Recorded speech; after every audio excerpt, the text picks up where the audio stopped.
6 p.m. Pakistan Standard Time. Assalamu alaikum. This is Radio Pakistan. The news read by Aisha Nayab. First, the headlines.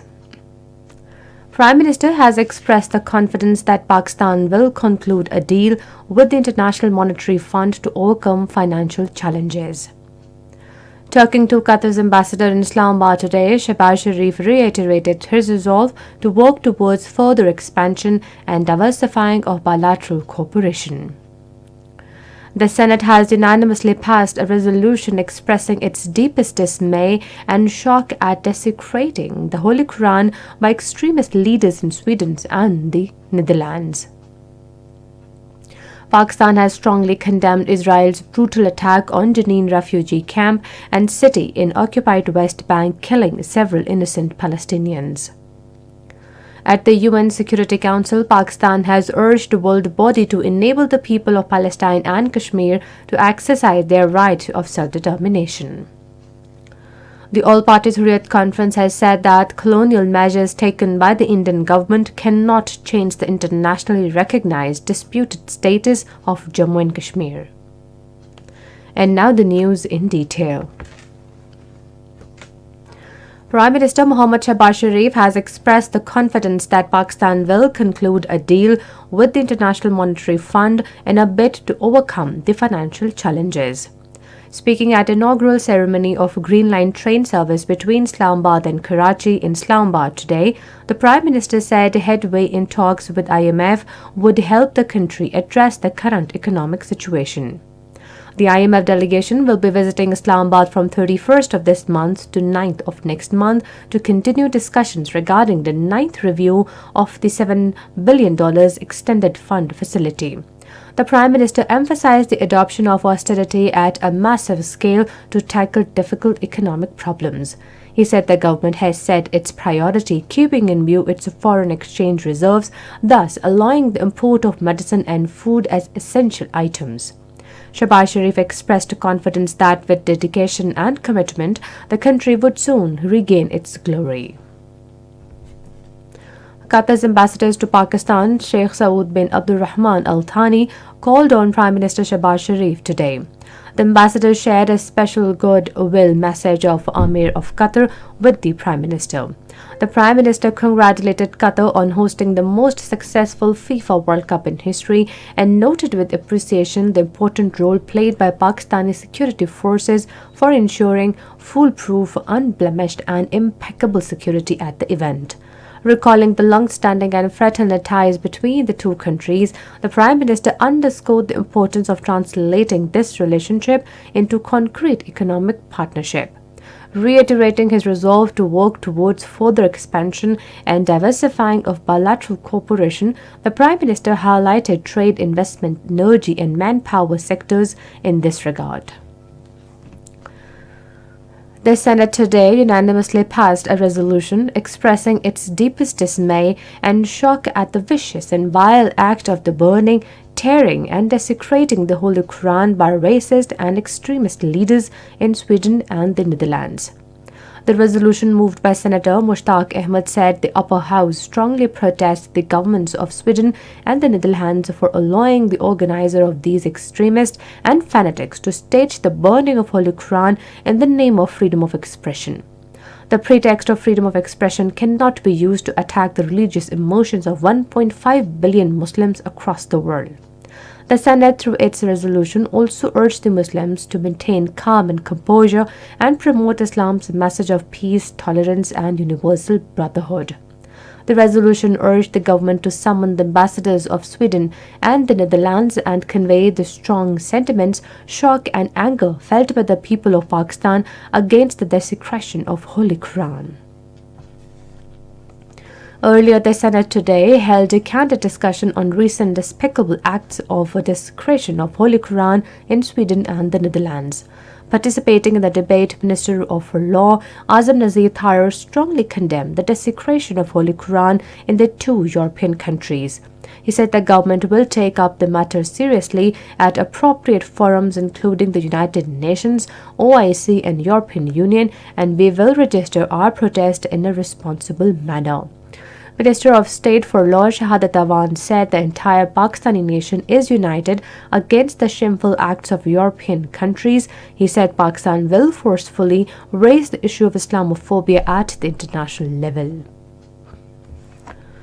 The National Disaster Management Authority and the United Nations Office for Coordination of Humanitarian Affairs have agreed to establish benchmarks for joint ventures to meet common objectives for building resilience and better response mechanism in hazard-prone areas. The understanding to this effect was reached during a meeting between Chairman NDMA, Lieutenant General Inam Haider Malik, and Head of UN Office for Coordination of Humanitarian Affairs in Pakistan, Carlos Kiha, in Islamabad today. Speaking on the occasion, the chairman NDMA said Pakistan aims to strengthen the community-based preparedness regime through national-level simulation exercises to mitigate the impact of climate-induced disasters in the country.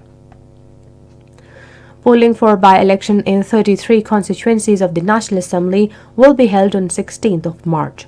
According to the schedule issued by the Election Commission of Pakistan today, nomination papers will be received from 6 to 8 of next month. The constituencies where by-elections will be held include NA04 Sawat, NA17 Haripur, NA18 Sawabi, NA25 and NA26 Nowshera, NA32 Kohat, NA38 Dera Ismail Khan, NA43 Khyber, NA52, 53 and NA54 Islamabad, NA57, 59, 60 and 62 and 63 Rawalpindi, NA67 Jhelum, NA97 Bhakkar, NA126 and NA130 Lahore, NA155 and 156 Multan, NA191 Dera Ghazi Khan, NA241, 42, 43, 44, 47 and 250, 252, 254 and NA256 Karachi and 265 Quetta. This is Radio Pakistan. Pakistan has strongly condemned Israel's brutal attack on Jenin refugee camp and city in Palestine, killing several innocent Palestinians, including an elderly woman, and injuring at least 20 others. The Foreign Office in a statement today said Pakistan denounces this pact of reprehensible, cold-blooded and murderous attacks that have already martyred 30 Palestinians this month.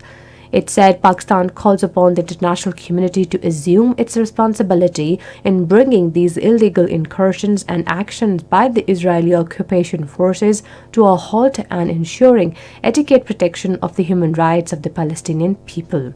The statement said Pakistan renews its call for a viable, independent and contiguous Palestinian state with pre-1967 borders and Al-Quds al-Sharif as its capital in accordance with the relevant United Nations and OIC resolutions.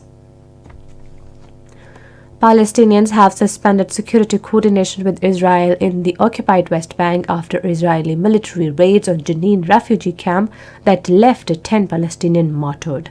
In a statement, spokesperson for the Palestinian president said due to the repeated Israeli aggression, our security coordination with the Israeli occupation government no longer exists. Palestine has also urged the United Nations Security Council to assume its responsibilities towards the Palestinian people without further delay.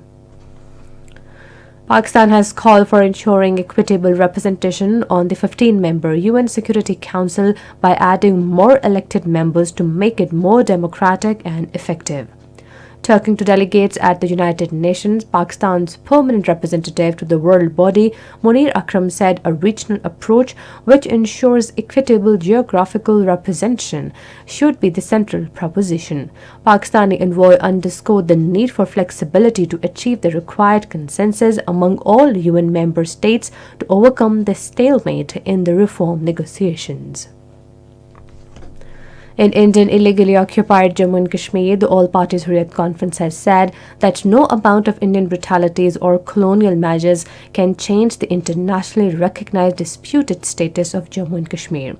According to Kashmir Media Service, the APHC spokesman in a statement issued in Srinagar said Kashmir is under Indian military siege and the continued Indian state terrorism and injustice facing the Kashmiris is an eye-opener for the entire world community. The statement said that India's actions, like turning Indian illegally occupied Jammu and Kashmir into a garrison, arresting hundreds of youth, search operations, and frisking and putting barricades on roads, speak volumes about New Delhi's morale and legal position in the occupied territory. And finally, the weather report. Cool weather is expected in most parts of the country during the next 12 hours. However, rain, thunderstorm and snowfall over the hills is expected in North Balochistan, Khyber Pakhtunkhwa, Gilgit-Baltistan, Kashmir and adjoining hilly areas. And that is the end of the news. For more news and analysis, log on to our website radio.gov.pk and also watch live video streaming of our bulletin on the link facebook.com/Radio Pakistan News Official.